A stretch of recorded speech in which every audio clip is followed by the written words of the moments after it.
This is Blender. Usually it's used for 3D animation and VFX for live action footage. Today, we're going to be using it as a CG background for stop motion. We're going to make Iron Man fly, this scene from the first Iron Man. So first we're going to need some stock footage from Pexels.com. And this works just fine. Let's hop into Blender and get an idea of what we're going to do. So, all I'm going to do is just import the image as a plane and set up my camera. And there we go. It doesn't look terrible. I'm going to look for a nice free HDRI from BlenderKit to use that kind of matches the image I chose. This way, I don't have to worry about lighting too much. So I think I'm just going to keep it basic and have Iron Man wave at the camera. We'll see how it goes while I animate. So I've drilled into Iron Man here so the rig can fit in and he can fly. This figure is now ruined, but it'll look cool, so who cares? After setting up the camera and lights, it's time to pretend like I know what I'm doing and hope for the best. Forgot how challenging flying animation is. Every time I moved his arm or his head, his whole body would shift in some other direction. So there was a whole lot of trial and error shifting him back to where he was in 3D space. Though even with that little hurdle, it only took me an hour, so not too bad.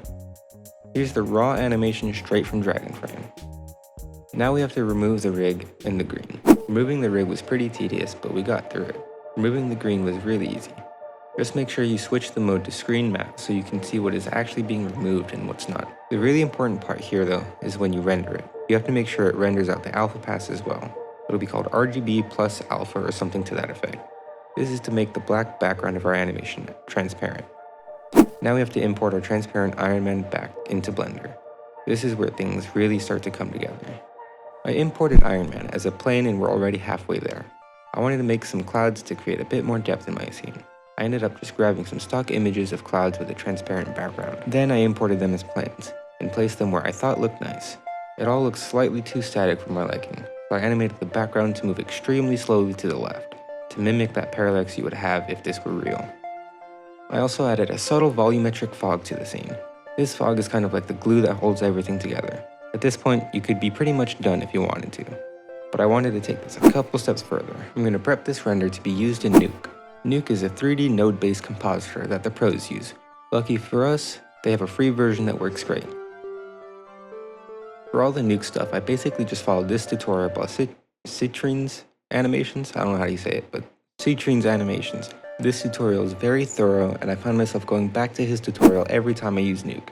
Nuke is just what makes it look pretty, basically. Now for the part that took me the longest of this whole animation. I had to add his boot thrusters, which meant tracking. I've never successfully done tracking before, so after being an idiot and thinking I could figure it out myself, I watched a quick tutorial and figured out it wasn't that hard. I'm just dumb.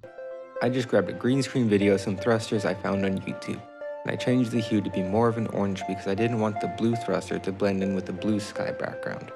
Then I added a lens flare, some camera shake, and some heat wave distortion around the boots, which I thought looked sick. So now we're on to our final two steps, color and sound. For color, I used DaVinci Resolve, which is free and extremely powerful. I pulled up a picture of Iron Man flying from the first movie to see what look I should go for.